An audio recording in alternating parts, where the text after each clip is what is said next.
question on my mind right now. What the heck is theft AI? Connor, tell us what exactly this is. Theft AI. All right, cool. So again, you're living out in your SeaPod, you're renting, you're living, whatever it may be.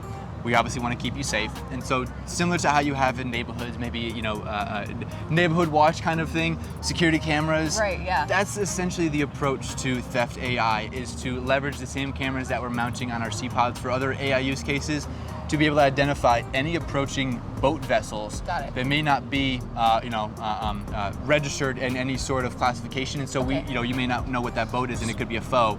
And we want to make sure you're protected from those boats. Gotcha. Okay, so Pirates. then as a pirate, wow, yeah, we want protection from pirates. Yeah. I sure do, at least. So the owner then of the establishment, of the home, has a chance to basically say, these are my vessels, these are my things. If anything else comes in this kind of area, then attack. What does it do? Well, yep, exactly. So not quite attack, but and to build on a couple points there.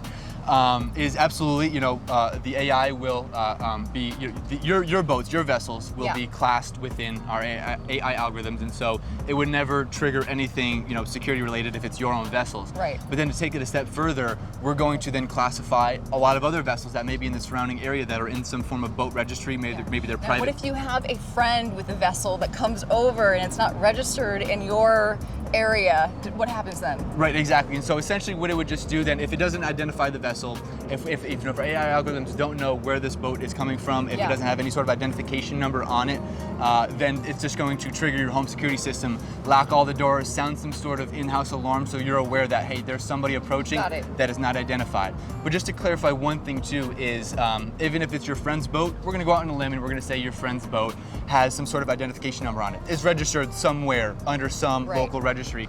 And so all of those local registries will be then built into our AI algorithms. My gosh. So it'll recognize. Which is extremely clever, by the way, to have that database be really uniform and have everything built in so that it recognizes whatever the heck is, maybe swimming around you. Exactly. That's super cool. I really like that. Yeah. So how did this technology come to exist? How was it born? Yeah, for sure. So essentially just, in the process of building out the first SeaPods themselves, we started identifying different needs, different use cases for different technology that will help assist you in your living. We can't just send you out in your SeaPod and expect everything to go absolutely perfect and grand.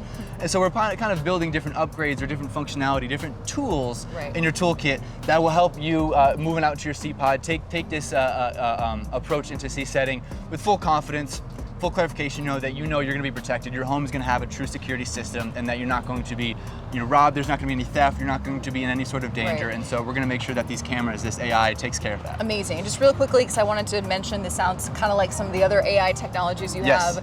This is using some of the same proprietary technology of other things you guys have. Precisely. Yep. Exactly. Yep. We're going to be using the same cameras that are going to be mounted, multiple cameras mounted around the SeaPod. Yeah. So they have a 360-degree view of everything going on around you.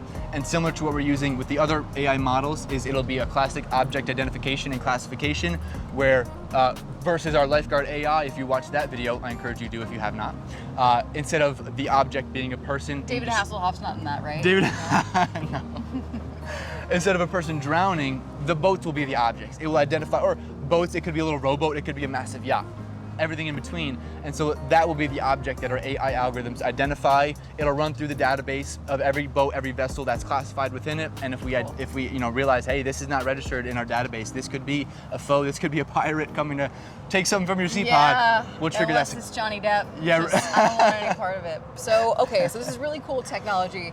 How can people get involved? How can we get some really brilliant minds to help develop this further? Yes, sure, absolutely. So kind of just putting a call out to any engineers, any AI experts, camera experts.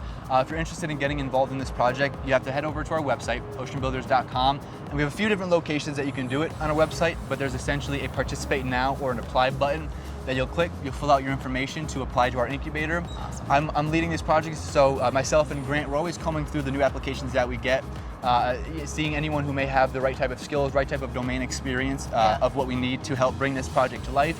We'll reach out to you, we'll set up a phone call, a Zoom call with you, and we'll take the next steps from there. But yeah, AI expert, architects, drone engineers, essentially, yeah, we would love to have you be a part of the team. Super cool. All right, Theft AI, it's a thing, apparently. Come help us out if you're interested. Perfect, excellent. And then one other thing too, just to build on, and we can cut this into, no worries. Got it. Is it won't even just be applied to our SeaPod. We may have other use cases for theft AI for these algorithms that we're building. Let's say you're out on your own vessel. Let's say you're literally on a boat within itself. Maybe you are living out in a catamaran. Down in Lytton Bay Marina in Panama, we have a lot of colleagues, a lot of people who literally live out on their boats and their catamarans. And so you the life, right? The island life. You can take this technology that we're building, integrate it into your vessel, and so if you're living out on your catamaran but not in a SeaPod, you can use the same cameras, the same AI to identify maybe anybody that might be approaching you that you want to trigger some sort of security alarm. That's really cool. Yeah. Really cool. Yeah, so we can totally apply this to a few other use cases than just the SeaPods. Keeping you safe. Perfect, thanks.